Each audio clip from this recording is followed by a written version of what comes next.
Quand on est soi-même précaire, on se sent isolé, on a l'impression que c'est une responsabilité individuelle. Ça veut dire se retrouver dans la rue. Se retrouver dans la rue, ça veut dire se retrouver confronté à la police. Se retrouver confronté à la police quand on est un homme noir, ça veut dire se retrouver confronté à des violences. En fait, même au sein des structures, les travailleurs sociaux sont obligés de reporter cette violence de l'État, en fait. Let's go! Bonjour et bienvenue dans Plaque Tournante, une émission produite en collaboration entre le collectif Sud Global et les jeunes POP.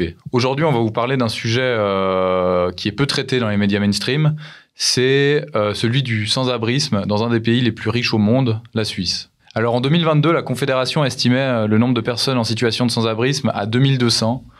En réalité, les experts et les gens qui travaillent sur le terrain s'accordent à dire qu'on est plutôt sur un chiffre 2 à 3 fois plus élevé.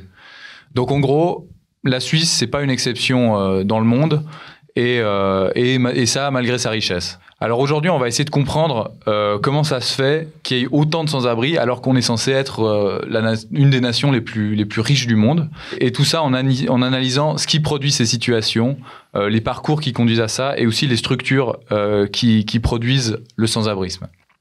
Au passage, évidemment, on parlera aussi des politiques publiques qui sont mises en place pour gérer le sans-abrisme, pour la répression du sans-abrisme et à quel point elles peuvent être efficaces ou non et quelles solutions nous on pourrait proposer en tant que politique publique. Donc merci à vous trois d'être sur le plateau. Je vais vous présenter. Donc Elodie, toi tu es membre du collectif Sud Global, un collectif militant antiraciste et décolonial. Tu as étudié le sans-abrisme et tu as fait justement des études sur le système d'hébergement d'urgence à Lausanne notamment. Tu as écrit ta maîtrise de master là-dessus, sur ce sujet-là. Romain, toi tu es membre du collectif du Sleep-In, qui est justement une association de défense des droits des personnes sans domicile à Lausanne. Et toi, Nino, tu es un militant des jeunes POP et tu as notamment milité pour notamment des conditions dignes de logement pour les personnes roms à Lausanne. Et tu milites toujours sur la question des enfants scolarisés et sans abri à Lausanne. Donc, pour rentrer tout de suite dans le vif du sujet, je m'adresse tout de suite à toi, Romain. Toi qui travailles sur le terrain, comment ça se fait que le sans-abrisme existe en Suisse alors qu'on est un des pays les plus riches? Ouais, c'est une grande question d'introduction. Ça va pas être une réponse forcément méga de terrain de prime abord, mais je pense que je vais tenter les grands mots. Mais donc la Suisse, c'est un pays... C'est un pays capitaliste, riche et de droite. C'est un pays qui jouit des accords de libre-échange, qui jouit de l'impérialisme, de la colonisation, et puis qui jouit de beaucoup de tous ces rapports-là, ce qui fait que forcément, dans ce contexte-là, la Suisse a une politique sociale très très faible, mais par contre se rend très attractif en tant que pays, financièrement en tant que pays occidental et avec encore toutes les spécificités qu'on peut attribuer à la Suisse avec sa neutralité au sein de l'Europe et compagnie. Mais voilà, la Suisse a besoin de personnes qui viennent bosser. Ça depuis quasi toujours, fait venir, et puis on va y revenir après, mais je pense que c'est un énorme appel d'offres au niveau de la main-d'œuvre. Alors là, on va parler en contexte de sans-abri, donc on va peut-être revenir sur les conditions de cette main-d'œuvre, mais disons que en faisant venir tout ce monde, puis ça, je pense qu'il faut bien le comprendre, c'est que la Suisse fait venir un nombre de personnes pour, alors on dira les exploiter ou autres, mais disons de pays de l'Union européenne et bien au-delà. Et puis ce qui fait que de ce côté-là, mais c'est un peu bref comme résumé, mais une bonne partie de ces personnes restent sur le carreau, faute de structure sociale, faute de moyens mis là-dedans, quoi. Mais du coup, justement, est-ce que c'est juste, est-ce qu'on peut dire que la Suisse finalement ne lutte pas activement contre le sans-abrisme. Mais la Suisse ne lutte pas activement contre le sans-abrisme. Je pense que ça dépend, mais non, la Suisse ne lutte pas activement contre le sans-abrisme, en tout cas pas proactivement, dans le sens qu'on se rend compte que, et puis là je vais peut-être zoomer sur un contexte qui est plus lausannois, mais on pourra revenir aussi sur d'autres villes, toutes les structures mises en place et tous les moyens qui ont été mis en place pour accorder de l'importance aux sans-abrisme découlent de lutte sociale.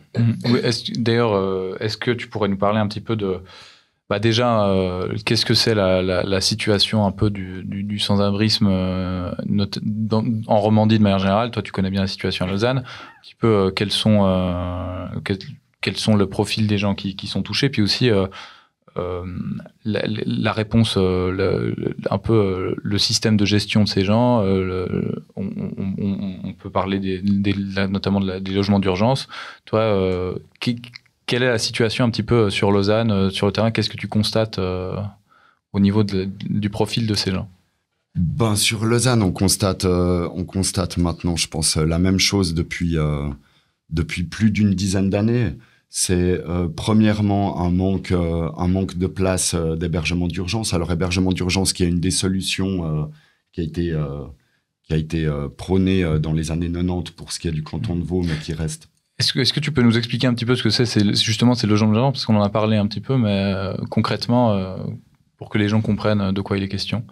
Un hébergement d'urgence, c'est principalement une structure qui ouvre pour la nuit avec une capacité définie de lits et qui accueille des personnes sans abri durant la nuit et qui ferme ses portes le matin.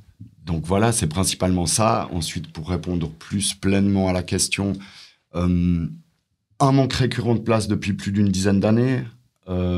Une invisibilisation médiatique, je pense, est un problème qui n'est pas du tout pris en compte. Ensuite, de par le fait qu'il n'y a pas eu de volonté politique de mettre des moyens dans les structures d'hébergement d'urgence qui sont à elles seules pas une réponse au sans-abrisme ou aussi au mal-logement. On pourra revenir aussi peut-être sur un terme qui est plus général, parce que je pense des fois que le sans-abrisme est réducteur aussi.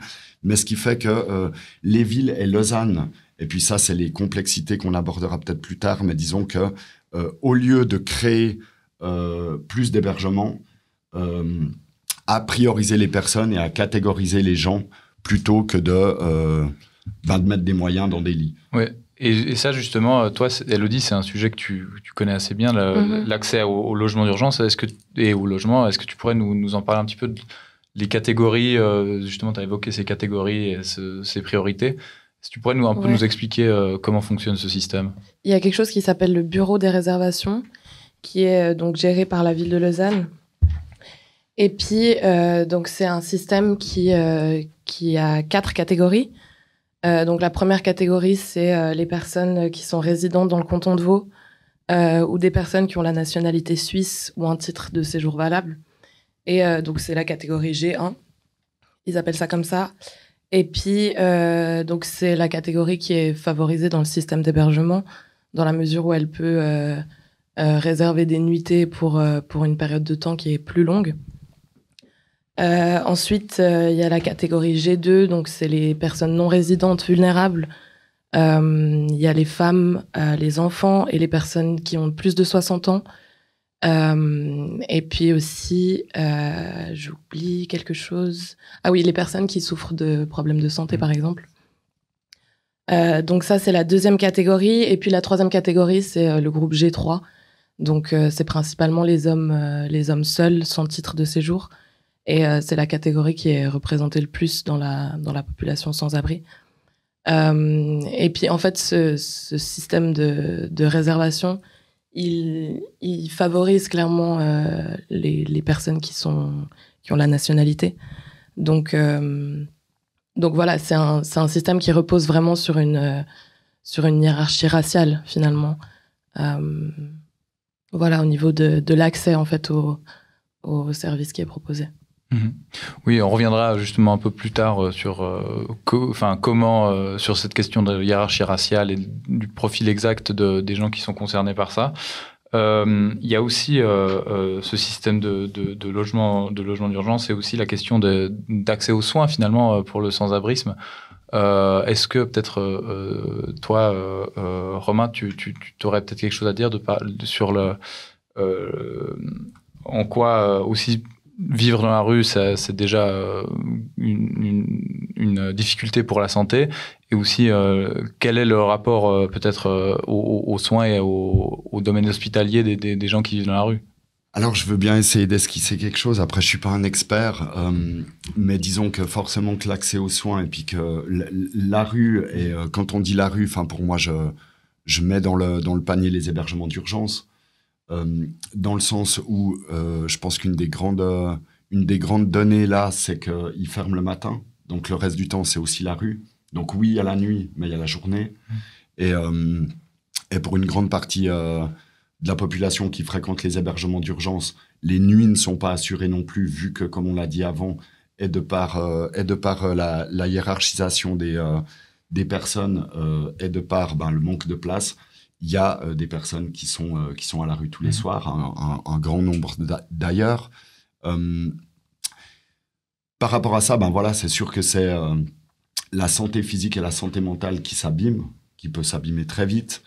Et puis, là, on arrive dans, je dirais, le même entonnoir plus ou moins administratif et au niveau de la hiérarchisation des statuts des gens et des possibilités quand on se présente dans les institutions hospitalières.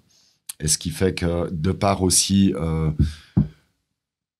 l'urgence et le statut et la vie des personnes, en fait. Le fait d'être à la rue, le fait de se retrouver les journées à devoir justement aussi passer par ce bureau des réservations, à avoir 1000 choses auxquelles penser. Je pense que c'est aussi ça qu'on n'arrive pas à se rendre compte quand on est extrait de ces réalités. C'est une grande partie de ces personnes aussi bossent. Et en partant le matin, en fait, c'est qu'est-ce que je fais de mes affaires? Où est-ce que je vais me doucher? Où est-ce que je vais manger? Où est-ce que je vais charger mon phone? Trouver Internet? Enfin, c'est des choses, en fait, hyper basiques. Et puis partant de là, forcément que pour beaucoup de personnes, la santé, avec en plus le nombre de filtres et de discrimination et de problématiques qui subviennent lorsque les gens toquent à la porte d'institutions de santé, le chemin devient presque impossible, quoi. Ouais.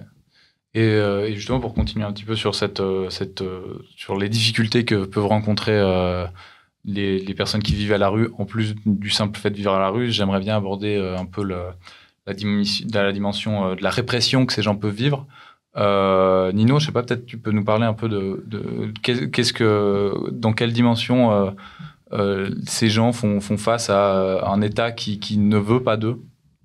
Oui, déjà la première chose, je pense, importante à dire, c'est que l'État, dans l'état actuel des choses, c'est vraiment un État qui défend la bourgeoisie, et qui défend la bourgeoisie dans tous ses intérêts, que ce soit ses intérêts dans le logement, parce que c'est les bourgeois qui louent les appartements ou qui ne les louent pas, on en parlera peut-être justement après, mais aussi les bourgeois qui emploient les travailleurs et les travailleuses.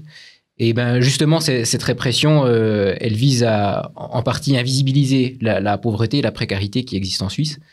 Ça fait que d'une part, ça donne pas envie de se rebeller contre ça. Et puis, ça fait aussi l'effet que quand on est soi-même précaire, on se sent isolé, on a l'impression que c'est une responsabilité individuelle et que c'est pas quelque chose qui existe. On a l'impression que tout se passe bien en Suisse. Et du coup, ça renforce cette idéologie de soi-disant méritocratie, que si on veut, on peut, que si on n'a pas réussi, c'est de notre faute. Et donc, il y a aussi un renforcement de l'idéologie de la propriété privée.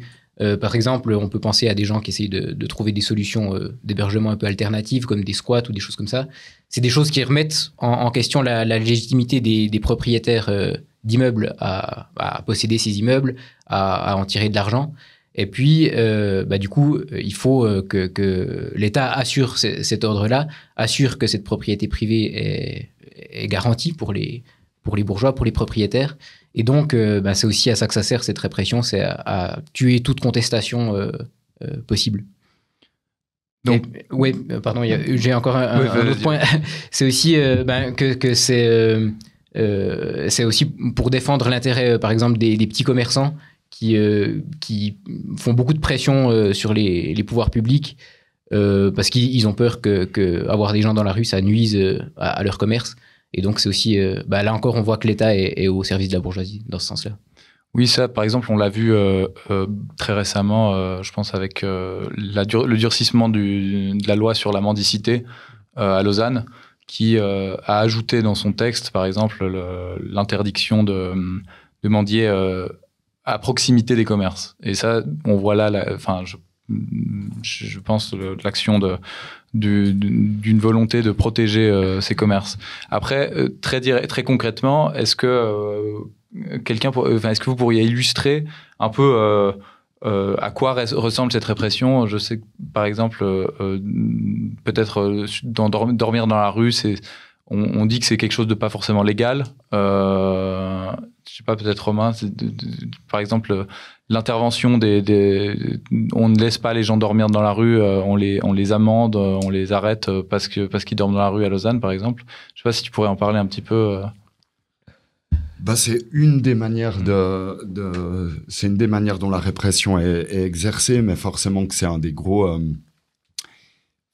paradoxes, dans le sens que ça fait très très longtemps, et puis là je tourne un petit peu le disque en boucle, mais qu'il manque des places, donc que des personnes dorment dehors, et que la réponse apportée à ça, c'est l'interdiction de dormir dans la rue.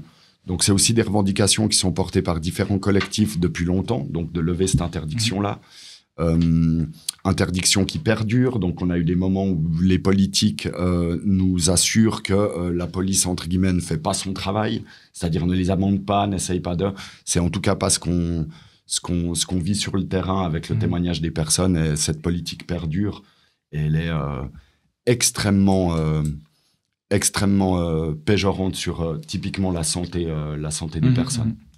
Et justement, ça m'amène un peu à cette question un peu pourquoi, selon vous, la question du sans-abrisme, c'est ce que tu as un petit peu abordé, passe sous le tapis, finalement, et que les rares réponses qui sont amenées par les pouvoirs publics, qui sont amenées par l'État, c'est des solutions qui sont répressives. Selon vous, un petit peu pourquoi on fait face à cette situation? Pourquoi il y a pas de moyens qui sont investis? Peut-être, Elodie, tu pourrais aborder un petit peu cette question. Alors, ouais, c'est vrai que je te rejoins sur le côté un peu paradoxal du système d'assistance. En fait, c'est un système qui oscille entre l'assistance, justement, et le rejet. Donc, tu l'as dit plusieurs fois, mais le manque de place, c'est vraiment quelque chose qui est planifié. Donc, c'est la volonté de l'État de faire en sorte que les gens ne puissent pas accéder aux hébergements d'urgence en tout temps. Et puis l'idée qu'il y a derrière, c'est de dire qu'en gros, déjà, ça laisse la place aux autres, entre guillemets. Et puis on parle de turnover. Donc l'idée, c'est vraiment que les gens bougent, quoi, qu'ils puissent pas s'installer dans le système d'aide. Et puis voilà, donc c'est un système qui maintient en fait la précarité. Donc on apporte assistance aux gens en créant des structures, mais en même temps on leur dit de retourner à la rue tous les jours. Et puis voilà, la rue, c'est être confronté aux forces de l'ordre en permanence, etc. Donc ouais, il y a toute une panoplie de logiques dissuasives en fait qui poussent les gens hors du système d'aide. Et donc, ça nous amène un peu comme on l'a vu, justement, l'État qui met pas sous le tapis et qui propose justement des solutions majoritairement répressives. Et comme on le voit dans beaucoup, notamment c'est le cas à Lausanne, dans beaucoup de municipalités, il y a une gauche qui est majoritaire, une certaine gauche qui est représentée par le PS, et qui a dans ces panels de solutions, ces solutions partielles, comme tu en parlais, Elodie. Peut-être, Nino, tu pourrais nous parler un petit peu de tout ça. Oui, alors déjà, ce qu'il faut dire, c'est que le PS, c'est vraiment un parti qui a renoncé à bouger l'ordre établi de manière qualitative. C'est-à-dire qu'en fait, c'est vraiment juste des gestionnaires de l'ordre néolibéral. Ils acceptent parfois de faire des petites améliorations dans la mesure du possible, mais pour changer les choses structurellement. Ils en sont vraiment, vraiment incapables parce qu'ils sont incapables de vraiment mener un rapport de force contre la bourgeoisie. Ça, on l'a vu, par exemple, à la Borde 47, qui était un immeuble qui était occupé par des familles roms qui n'avaient pas d'autres domiciles. Et puis, la ville leur a fourni cet immeuble pendant un certain temps, mais une fois que les propriétaires ont voulu le récupérer pour faire des travaux, on n'a toujours pas vu la tête de ces travaux d'ailleurs, mais la municipalité a tout fait pour les mettre dehors et vraiment les mettre à la rue, y compris des personnes malades, y compris des enfants scolarisés. Et puis on voit ça aussi avec les personnes qui n'ont pas de statut, par exemple. Donc la municipalité socialiste, par exemple, à Lausanne, est d'accord de faire des petites améliorations, de donner des petites aides pour des gens qui ont des statuts, mais vraiment pour les gens qui n'ont pas de statut, qui n'ont pas de permis de travail, par exemple, ils refusent systématiquement d'entrer en matière et donc de changer ce rapport de force qu'il faudrait mener pour pouvoir changer vraiment la situation à long terme et puis qualitativement, quoi, pas juste faire des petites améliorations.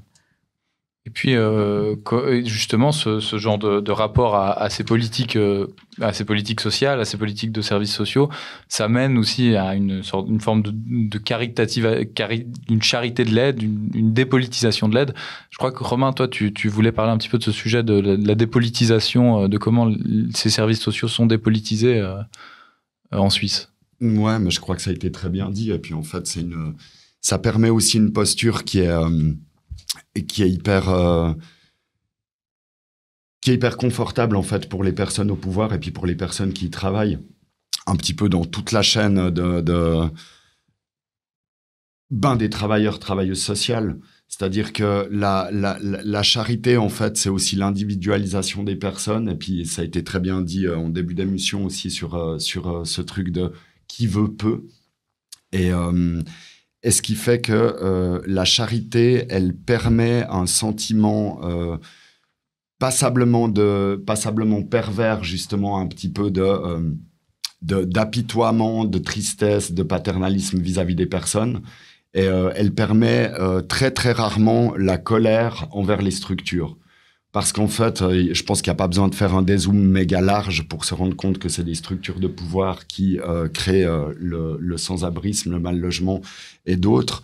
Et puis, la charité, c'est la manière d'individualiser les problématiques, c'est la manière de se dire qu'il y a des personnes qui n'ont pas réussi et puis de venir combler en fait des vides avec le système d'hébergement d'urgence. Alors je travaille au Sleep-In, mais ça me permet aussi de dire que d'une manière un petit peu globale, les hébergements d'urgence, c'est de la merde. C'est pas des solutions qui doivent être pérennes, c'est des solutions qui ont été mises en place et puis qui sont des pansements sur des problèmes systémiques beaucoup plus larges. Et puis ensuite, en zoomant là-dedans, ça permet une position aide-pouvoir de par les politiques et puis la chaîne de travail social en individualisant les personnes et en se disant que justement on va suivre des personnes pour essayer de faire au mieux qu'elles s'en sortent. Et puis ce truc-là, il est hyper dépolitisant et je pense qu'on le retrouve plus ou moins dans toutes les formes sociales et les structures en place aujourd'hui. Mmh. Et justement, oui, ce misérabilisme, il s'articule quelque part aussi avec du racisme, je crois, Elodie. Mm-hmm. Est-ce que tu peux m'en parler un petit peu plus Ouais, c'est vrai que je te rejoins sur ce point, Romain. C'est vrai que on individualise en fait l'aide qui doit être apportée sans prendre en compte les effets structuraux en fait qui conditionnent ces parcours de vie. Et puis ouais, je pense que le traitement contemporain du sans-abrisme, c'est quelque chose qui institutionnalise la souffrance des usagers. Et puis, je reviendrai plus en détail là-dessus plus tard, mais c'est pas n'importe quels usagers. Et puis évidemment, il y a une hiérarchie raciale dans cette institutionnalisation. Mais c'est vrai qu'on met en place un système où en fait on maintient les gens dans un dispositif qui est hyper aliénant. C'est des dispositifs où c'est très dur de sortir par le haut. Donc ouais, on parle dans les politiques sociales des fois de de cette sortie vers le haut, mais en fait, c'est hyper compliqué à atteindre, si ce n'est impossible. Et puis voilà, en fait, quand on est inséré dans ce système d'urgence, il n'y a pas de projet, en fait. Il n'y a pas de possibilité de sortie. Donc, on est inséré là-dedans, et puis on navigue entre les différentes structures d'aide, entre la rue, etc. Donc ouais, voilà. Oui, et puis justement, comme tu commences à aborder cette question voilà, que ça s'articule avec du racisme. Toi, justement, Robin, tu as participé à la fondation d'un collectif qui s'appelle Jean du Toit, qui est principalement composé d'hommes sans-abri noirs. Et est-ce que tu peux nous parler un petit peu de l'historique, un peu de comment, de ce collectif déjà, de ces défenses, et de pourquoi il a été fondé? Let's go. Ce qui fait que je vais essayer de le faire court parce que je pense que c'est le plus intelligible, puis c'est assez simple en vrai. 2012, création du bureau des réservations et de la catégorisation G1, G2, G3. 2013, des personnes donc il faut se dire qu'avant ça, ce qui n'était pas forcément confortable, mais qui quelque part avec une ligne politique pouvait être plus juste sur un plan racial peut-être, mais dépendant de la ligne politique justement des associations, mais ce qui fait que le tri des personnes, je m'excuse des termes, se faisait à l'entrée des structures tous les soirs, et puis se faisait avec une conscientisation de terrain aussi sur des besoins qui relevaient pas des nationalités des personnes, qui relevaient pas des statuts des personnes, vu qu'on ne demandait pas de papier, de carte d'identité ou quoi que ce soit. Ce qui fait que partant de là, j'y reviens, 2012, bureau des réservations, catégorisation. Qui c'est qui se retrouve à la rue avec ce qui a été dit avant par Élodie de manière très simple? Les gens qui se retrouvent à la rue sont des hommes seuls non blancs. 2013, 2014, 2015, des personnes autour de l'association Sleep-In dorment dehors chaque hiver, chaque été surtout, parce qu'on n'en parlera peut-être pas durant cette émission, mais était mise en place la politique du thermomètre, c'est-à-dire que des structures ouvrent l'hiver pour éviter la mort d'une personne. Il ne faut pas oublier qu'en 2001, encore une personne était morte dans les rues de Lausanne, donc de froid.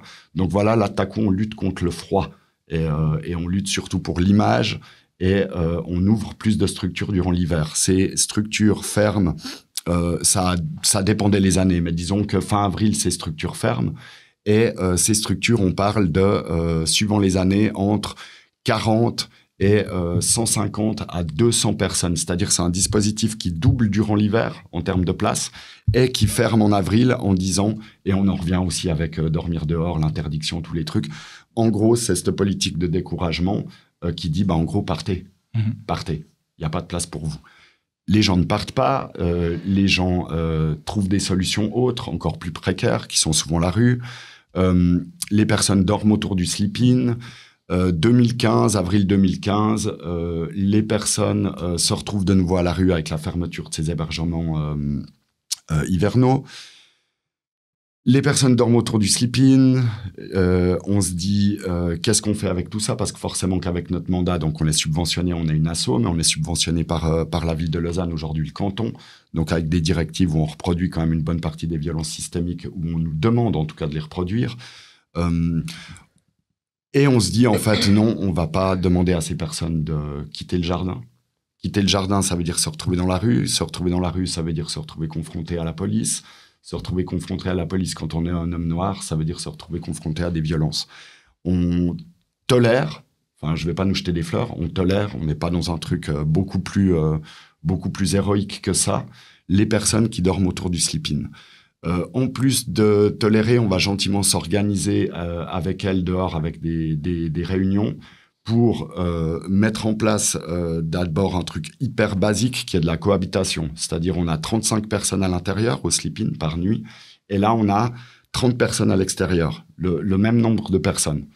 Et on en a 40, et on en a 50, et on en a 60, et on va s'organiser avec ces personnes ensuite pour porter des revendications à un moment où la ville nous fait pression et nous dit ce n'est pas dans votre mandat, il faut faire en sorte que ces personnes, donc on nous donne en tant qu'association d'accueil de personnes sans-abri qui refusons déjà la moitié, le mandat tout d'un coup aussi d'expulser ces personnes.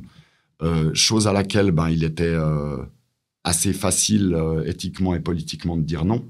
Donc on a dit on s'occupera pas de ça, on va... Bref, des ultimatums, une lutte politico-médiatique autour des droits de ces personnes avec des collectifs qui sont venus aussi pour en soutien, les personnes qui ont écrit un communiqué de presse, donc les personnes qui dormaient dans le jardin, et puis étrange, les personnes... Non, vas-y. Les personnes demandaient un toit. Il y a eu, après, je dirais 3 mois de lutte médiatique, donc le gouvernement et en ce moment-là le municipal en charge de la cohésion sociale, donc municipal socialiste Oscar Tosato, avec monsieur Didier Divorne, qui était du POP, qui ont demandé l'évacuation de ce jardin. Là, on est en 2015, on est en septembre 2015, et les personnes qui habitaient ce jardin avec des soutiens extérieurs, vu que l'assaut du Sleep-In, on était au bout de notre mandat, on avait une menace à la subvention aussi, c'est-à-dire que soit les personnes étaient évacuées par nos soins, par la police, c'était très ambigu, soit il n'y avait plus de subvention. Donc, les personnes, à la date de l'évacuation, avaient formé un collectif et ont décidé d'occuper une maison. Oui, d'accord. Et est-ce que c'est un collectif qui est toujours actif actuellement? Est-ce qu'il fait toujours un travail militant aujourd'hui autour de ces questions? Est-ce que tu peux nous en parler un petit peu? C'est un collectif qui est toujours actif actuellement. D'ailleurs, je pense Big Up, ça va bientôt faire 10 ans. Avec un nombre d'occupations de buildings que j'arrive pas à compter, mais on doit être à plus d'une dizaine d'occupations. Avec un travail militant, forcément, disons que c'est des personnes qui sont dans des situations personnelles et finalement collectives de par le système en place, qui luttent en fait quotidiennement pour leurs droits et pour leur vie. Donc forcément que tant que Jean Dutoit, il existe une forme collective de résistance et d'organisation collective. Maintenant, est-ce elle va être tantôt médiatique, elle va tantôt l'être moins, ça dépend des besoins et des envies des gens aussi qui forment ce collectif, mais elle est bien présente. Ouais. Et justement, là, on voit que c'est, comme tu as dit, c'est largement une majorité de personnes non blanches qui étaient concernées par ce collectif. Il faut dire uniquement. Oui, uniquement, voilà, on peut le dire. Uniquement. Et donc, on constate ça et que c'est pas uniquement dans ce collectif, c'est de manière générale, les personnes sans abri en Suisse, c'est une majorité de non-blancs.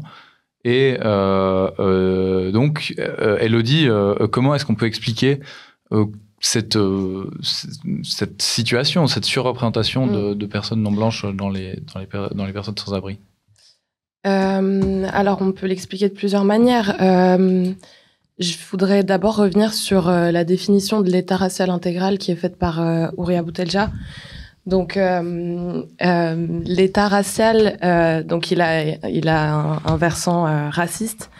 Donc, c'est l'idée qu'il y a une hiérarchie raciale plus ou moins implicite qui sous couvert d'universalité, en fait, octroie certains droits, notamment au regard de la citoyenneté, à une certaine partie de la population.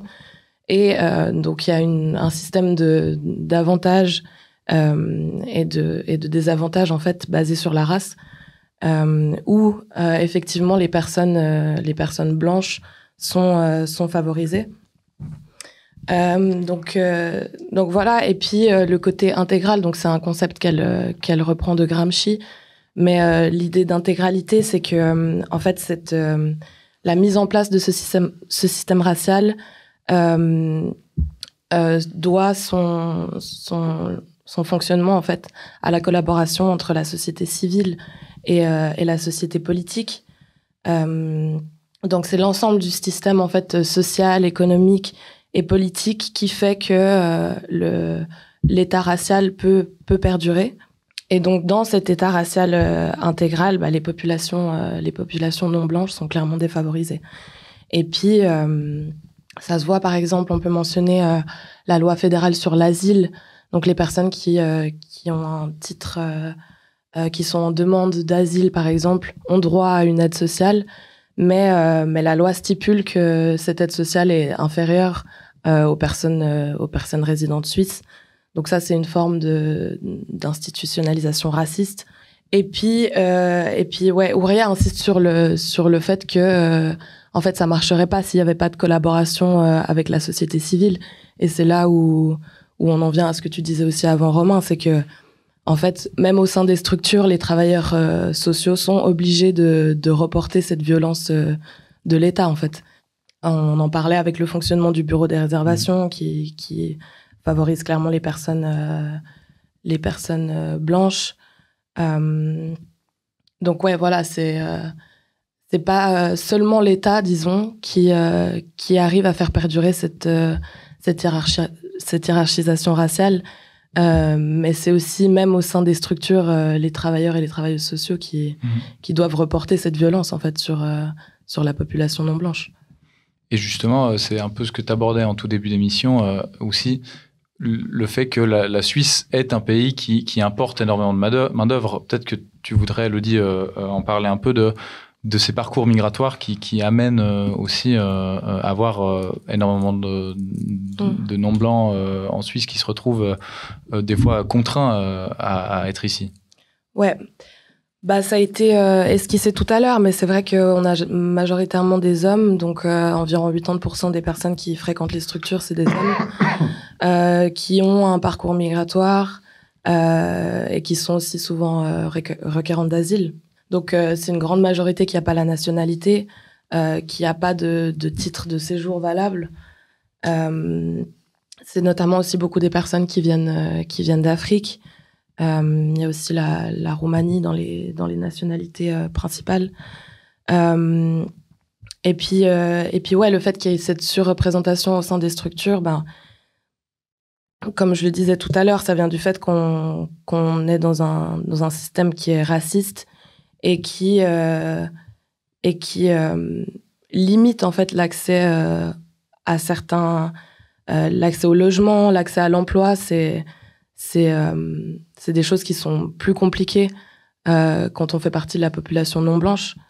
Donc voilà, c'est souvent des personnes qui ont des travaux non déclarés ou qui vivent de la mendicité, etc. Et puis c'est d'autant plus paradoxal parce qu'en fait, on crée un peu ces situations migratoires en adoptant et en mettant en œuvre des politiques impérialistes qui en fait péjorent les situations économiques dans les pays du Sud. Et du coup, les gens débarquent ici et puis il y a plein de formes de précarité en fait qui se superposent les unes aux autres et qui fait que voilà, on a les situations qu'on connaît dans les hébergements d'urgence, quoi. Et d'ailleurs, ça rappelle ce concept qui est mobilisé autant à droite que dans une certaine gauche. C'est cette idée d'appel d'air que finalement, les gens qui seraient ici ne seraient pas là à cause de parcours migratoires liés à l'impérialisme, liés à la misère qu'il peut y avoir dans leur pays, mais qui seraient là vraiment parce que l'État propose des politiques sociales avantageuses pour eux. Peut-être, Romain, tu pourrais revenir un petit peu sur cette notion avec laquelle je pense qu'on est globalement en désaccord. Je pense qu'on est globalement en désaccord. Merci beaucoup de l'ajout. C'était le début de l'émission. Quand j'essayais d'articuler les trucs, c'était beaucoup mieux que moi. Mais ce qui fait que, oui, alors l'appel d'air, donc même dans le dispositif d'hébergement d'urgence, il est beaucoup plus spécifique. C'est-à-dire, on nous parle d'appel d'air de par le fait de créer des places d'hébergement d'urgence. Alors j'invite tout un chacun, chacune à venir passer une nuit en hébergement d'urgence et à voir à quel point les prestations sociales sont luxueuses. Donc, ouvrir des places donnerait envie aux personnes de se déplacer dans ces structures en mode, et je l'ai déjà entendu durant plusieurs réunions de réseaux et de colloques, donc de profiter des structures comme des hôtels. Alors, je vous donnerai les petits gobelets avec du dentifrice, le drap de lit unique, les chambres à 5... bref, j'en passe. On peut adhérer à cette idée ou pas. Donc, je crois que l'appel d'air, il a été... il faut pas l'appeler en tant que tel et dans ce microcosme de nouveau. Enfin, il n'existe pas. Là, je relevais des trucs. C'est un article il y a plus ou moins une semaine. Donc, Économie Suisse et le Centre Patronal, qui sont pas nos grands amis, mais qui donnent des chiffres que d'ici à 2035, il manquera 430 000 personnes en Suisse en termes de main-d'œuvre. Ces 430 000 personnes, leurs revues disent, ben voilà, il va falloir qu'on tape dans les plus de 65 ans et chez les femmes pour essayer de faire occuper ces postes pour que l'immigration soit acceptée socialement. Donc, bref, ce qu'on entend là dans des revues de droite, il faut bien le dire, c'est que il va falloir qu'on fasse un maximum pour jouer avec les partis de droite. Je pense pas, principalement l'UDC, qui est aussi avec sa politique, son initiative, 10 millions de personnes. Enfin, on va pas rentrer là-dedans de manière spécifique. Mais en gros, la peur que toujours le monde entier vienne en Suisse. Le problème, c'est que la Suisse a besoin du monde entier et que ces 430 000 postes, ils vont pas être pourvus. Surtout que ça demande pas, c'est pas des postes, je sais plus comment ils décrivent leur truc, mais c'est pas pour des postes de personnes qualifiées avec diplôme et compagnie. Ce sera de la main d'œuvre précaire. Principalement ouvrière, si on ouvre un peu le terme d'ouvrier-ouvrière. Ce qui fait que voilà, l'appel d'air, c'est un appel d'offres, c'est un appel d'offres d'exploitation qui dure depuis un bail maintenant. Donc, les personnes, en fait, la Suisse en a besoin. Puis je crois que ça demande de revenir aussi sur quelque chose où on parle de personnes sans statut de séjour, on parle de personnes illégales, les abris. Et puis je crois que là, il faut revenir sur quelque chose, c'est que le sans-abrisme en Suisse ne veut pas dire que c'est des personnes suisses. Par contre, il faut débunk l'idée que c'est des personnes qui profitent des prestations sociales. Les personnes, quand elles arrivent en Suisse, qu'elles soient issues des accords Dublin ou qu'elles soient de l'Union européenne, viennent avec des permis de séjour, des visas de 3 mois. Les personnes, à ce moment-là, sont pas illégales. C'est ces mêmes personnes qui se retrouvent avec l'octroi d'un permis B, d'un permis F, d'un permis C, qui font des parcours qui te donnent le droit de travail. Et justement, voilà, c'est une question que j'aurais pour vous trois peut-être, parce que et ça permet aussi de parler un petit peu du mal logement, mais de la question de la précarité de ces profils. C'est-à-dire qu'on a aussi des gens qui sont venus en tant que travailleurs et qui travaillent aussi, dont le travail ne leur permet pas d'avoir une situation stable de logement. Peut-être, Nino, tu pourrais en parler un petit peu. Oui, c'est clair que cette précarité, déjà, c'est un avantage pour les patrons aussi, pour les gens qui exploitent le travail salarié, que ce soit du travail déclaré ou non d'ailleurs. Parce que, évidemment, quand on est dans une grande précarité, on est plus prêt à accepter des mauvaises conditions de travail. On a eu l'exemple, par exemple, je reviens encore sur la Borde 47, mais beaucoup des habitants de la Borde 47 allaient travailler jusqu'en Valais à la journée. Quand il pleuvait pas, ils y allaient, il n'y avait pas de travail. Donc vraiment, c'est des conditions de travail déplorables et qui sont obligés d'accepter parce qu'ils sont dans cette grande précarité. Donc voilà, on voit aussi comment cette précarité sert la bourgeoisie, en tout cas pourquoi elle n'a aucun intérêt à y mettre fin de manière active et même qu'elle a intérêt à la perpétuer.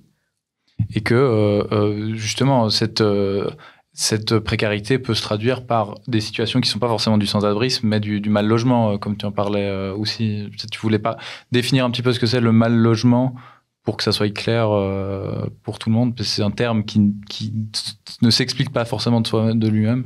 Mais je pense que c'est juste, comme je disais, un dézoom qui ne prend pas en compte que le sans-abrisme et la rue en tant que telle. parce qu'on parle de la rue, les hébergements d'urgence, je pense que c'est du mal logement. Toutes les Alors ensuite, on peut remonter sans faire de hiérarchie, et en même temps, je trouve qu'il y en a un petit peu une, mais disons qu'il y a ce qu'on appelle aussi tout le marché des marchands de sommeil, donc des chambres qui sont louées à l'heure pour dormir, qui sont aussi beaucoup mises à profit faute d'autres trucs, et puis qui sont ces espèces de marchés de la précarité qui sont souvent aussi sous-loués par des personnes qui sont déjà dans des situations précaires et qui essayent d'avoir justement un revenu aussi en mettant à profit des chambres. Il y a les personnes qui sont logées. Alors oui, tout d'un coup, ça devient mieux que la rue et les hébergements d'urgence, mais c'est les personnes qui sont logées à l'année dans des campings. C'est les personnes qui sont dans des hôtels aussi, dans des chambres d'hôtel. Enfin, disons que c'est cette vaste condition précaire de logement où finalement le sans-abrisme, c'est, si on veut bien, la condition la plus trash de cette chaîne-là, mais de parler de mal logement, ça permet de pas dire il y a personne à la rue et personne qui est bien. De faire une division claire qui dans la réalité n'existe pas. Elle n'existe pas, cette division claire, et on le voit d'ailleurs au Sleep-In. Je veux dire, il y a des personnes qui bénéficient, je mets des guillemets à tout, parce que c'est des conditions qui sont hyper précaires aussi, mais qui vont bénéficier tout d'un coup d'un logement qui va être partagé, où tu payes 8 heures ta nuit, par exemple, tu partages ta chambre aussi, et qui vont revenir au bout d'un moment dans le système d'hébergement d'urgence, de par le fait que la personne qui sous-louait, tout d'un coup, est juste en mode ça le fait plus. Enfin, donc voilà, et puis pour moi, c'est juste de mettre des nuances et de pas avoir, comme tu l'as dit avant, une séparation nette, alors que vraiment de la précarité, il y en a beaucoup plus de niveaux qu'en étant seulement à la rue. Et justement, dans ces travails précaires justement que peuvent exercer des gens qui sont en situation de mal logement, l'État racial intégral, comme tu l'as appelé, joue un rôle. Est-ce que tu peux aussi un peu nous parler de ces travailleurs non blancs qui sont aussi touchés par la précarité de leur emploi? Ouais, c'est un peu ce que je disais avant, c'est qu'il y a une forme il y a certains auteurs qui parlent de précarité contagieuse. C'est-à-dire que voilà, le statut administratif est délétère pour trouver un emploi, pour s'insérer sur le marché du logement aussi.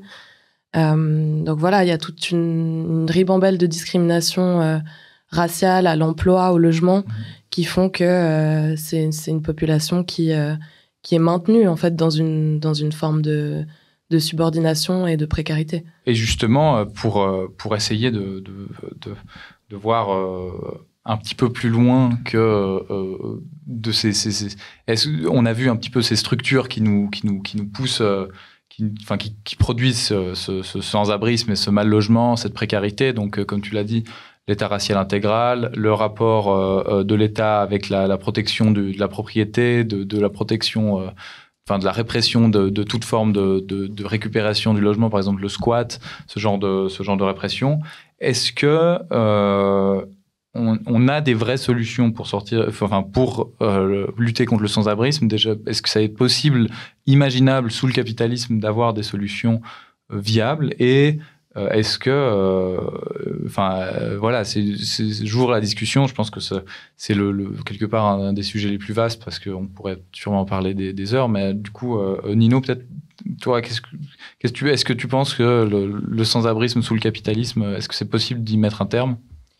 Alors, sous le capitalisme, non, mais matériellement, oui, c'est vraiment possible. J'ai quelques chiffres là. Rien que dans le canton de Vaud, il y a, c'est une estimation, mais 4202 logements vacants en 2024 pour environ, on a vu aussi que les chiffres étaient sous-estimés, mais 420 personnes en situation de sans-abrisme, auxquelles il faudrait ajouter les personnes, comme ça a été dit, en situation de mal-logement. Mais ça fait quand même un rapport de 1 à 10 entre les logements qui sont disponibles et les personnes qui auraient besoin d'un logement. Et donc, la solution matérielle, les logements pour faire habiter tout le monde à un endroit, très concrètement, on les a. On manque pas d'infrastructures, on manque pas de béton, on manque pas de terrain. Ce qu'on manque, c'est de répartition, en fait. Et ce qu'on manque, ce qu'il faut, c'est réorganiser les rapports sociaux qui organisent aujourd'hui les rapports entre les propriétaires et les gens qui habitent. Ça, c'est notamment parce que dans le capitalisme, en fait, pour les capitalistes, pour les bourgeois, les logements, ils sont vraiment considérés comme une marchandise. Un bourgeois, il s'intéresse jamais à quoi sert un logement. Tout l'usage qu'il peut faire d'un logement, c'est juste en tirer de l'argent. Et ça crée des choses, évidemment, une augmentation des loyers, surtout quand il y a du sans-abrisme qui exerce justement une pression, qui fait monter les prix des logements, puisque le marché est saturé.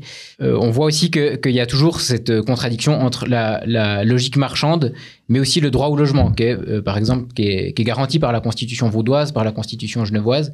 Mais on voit toujours que ce droit au logement, il passe toujours sous la table quand il faut défendre la propriété privée. Mais donc, pour remettre en cause ces rapports entre habitants et entre propriétaires, faut s'organiser, il faut qu'on lutte. Personne ne va le faire à notre place, en tout cas pas le Parti socialiste ni les libéraux. Et donc, faut vraiment qu'on continue à s'organiser, qu'on continue à se coordonner, et puis qu'on continue à faire grandir nos organisations pour mener cette lutte. Et toi, Romain, du point de vue de quelqu'un qui travaille justement dans les logements d'urgence, est-ce que tu l'as clairement dit, les logements d'urgence, c'est absolument pas la solution. Est-ce que tu vois une perspective, autant au niveau local que national, qui permettrait de résoudre cette problématique? Forcément que si on parle au niveau national ou local, je vais aller à 100% dans ce qui vient d'être dit. Dans le sens, c'est les solutions qui viennent rétablir justement cette notion politique de droit au logement qui n'existe pas en vrai. Ensuite, au-delà de tout ça, je pense qu'il y a des actions très très concrètes qui ont été menées par des collectifs aussi, et où on a vu qu'il n'y a eu aucun soutien des politiques en place. Donc là, je reparle de Lausanne avec une majorité de gauche. Des actions de collectifs comme 43 mètres carrés avec des occupations. Alors voilà, on est dans la précarité, mais en fait, c'est des occupations qui se font. Donc, c'est des hébergements d'urgence temporaires qui se créent à des endroits. Il y a eu l'occupation de la haute école sociale. Donc, c'est des logements ultra précaires. Mais c'est quand même du logement, c'est quand même mieux que la rue. Et toutes ces actions n'ont jamais été soutenues par quelconque élu. Et puis ensuite, forcément que le parc immobilier et, je veux dire, le combat contre le libéralisme et puis la loi du marché de ce côté-là est la seule qui sera viable au long terme. Mais sinon, je pense qu'il y a beaucoup de toutes petites choses qui rendraient en fait la vie des personnes un peu moins trash. Comme on parlait déjà rien que la répression, l'interdiction de dormir dehors, le camping sauvage. Il y en a plein, en fait, des possibilités qui sont des pansements, de nouveau, voire des pansements vraiment de merde, mais qui permettent quand même aux personnes un minimum de pouvoir se projeter au-delà de... Donc pour toi, il y a une nécessité de se mobiliser même pour des causes minimales, c'est-à-dire plus petites, c'est-à-dire par exemple qu'on parlait de l'interdiction de mendicité, l'interdiction de dormir dehors, qu'il faut aussi investir ces terrains de lutte et essayer de les faire pencher en notre faveur et essayer de les faire pencher vers une légalisation. C'est aussi ça que tu dis. Et que la solution n'est pas que de trouver une solution globale, mais aussi cette répression-là qu'il faut combattre. Oui, dans le sens, il y a des personnes derrière. Ce que je veux dire, c'est que il faut surtout pas arrêter de lutter global, mais par contre, il y a des gens qui tous les jours vivent ces situations et que tous les terrains de lutte sont à prendre et maintenant. Et toi, Héloïse, tu as aussi eu la chance d'étudier le sujet sous un angle plus académique aussi. Qu'est-ce que tu réagis? Qu'est-ce qui te fait réagir sur ces... Alors, je te rejoins sur la nécessité de trouver des solutions qui sont locales et ponctuelles. Après, je pense que c'est aussi important de réfléchir les réponses à donner à la question du sans-abrisme dans quelque chose qui sort de l'urgence, en fait. quelque chose qui sort de l'urgence. Et après, c'est des choses qui sont compliquées à considérer aussi dans un contexte capitaliste et impérialiste. C'est des gros morceaux auxquels s'attaquer, mais je pense que il faut considérer la chose en dehors de l'urgence et puis s'attaquer aussi aux structures et considérer la mise en place d'un socle de ressources aussi bien juridiques que économiques qui permettent aux gens en fait de faire société avec tout le reste de la population. Et puis qu'est-ce que par un socle de ressources concrètement faire tomber en fait toutes les entraves qu'il y a par exemple au niveau du statut administratif, permettre aux gens de trouver des emplois facilement, de plus être contraints par ces entraves qui sont aussi des entraves raciales, comme je l'ai dit. Donc permettre en fait aux gens d'avoir les ressources qui donnent lieu à une vraie insertion sur le marché de l'emploi, sur le marché du logement. Et puis aussi penser nos dynamiques plus globales dans une logique qui est anti-impérialiste, et aussi permettre aux gens de plus avoir à subir un parcours migratoire, à chercher à avoir une vie économiquement plus confortable en Occident, par exemple. Donc comme on le voit, je pense on est d'accord sur en vous entendant que en vérité une solution qui mettrait un vrai terme aux situations de sans-abrisme, ça s'annonce très compliqué sous le capitalisme, si je vous écoute, mais qu'il faut quand même investir ces terrains de lutte pour permettre à ces personnes d'avoir des droits, d'avoir quand même des conditions de vie qui puissent être meilleures, et de pousser le plus possible ce qu'on peut obtenir à partir du capitalisme. J'ai l'impression que c'est le point d'accord sur les solutions qu'il faut chercher actuellement sous le capitalisme et plus tard peut-être. En tout cas, je vous remercie pour vos 3 interventions là-dessus. On arrive gentiment au bout de cette émission, je crois. Si vous aviez peut-être une dernière, si vous souhaitiez ajouter quelque chose, je ne sais pas, une dernière pensée qui vous est venue pendant l'émission et qui n'était pas forcément au programme. Non, peut-être ajouter sur cette articulation entre les luttes plus globales et puis plus locales, que c'est aussi en faisant des luttes locales, en s'organisant mieux, et aussi en montrant que c'est dans l'intérêt de tout le monde en fait de mettre fin à cette situation, en tout cas de tous les locataires, et que c'est vraiment en ayant un rapport de force qu'on pourra faire changer les choses, de vraiment articuler ces 2 aspects et que les 2 se font ensemble, et puis de continuer là-dedans. Je vous remercie beaucoup. Vos interventions étaient vraiment très intéressantes, et ça fait vraiment plaisir de pouvoir parler de ce sujet qui est vraiment très peu médiatisé, très peu discuté en Suisse dans la sphère publique. J'ai un grand merci aussi à la technique pour cet épisode, à Salama pour cet épisode, et à Olaya. On se retrouve très bientôt sur Le Média c'est réel. Merci beaucoup. Merci.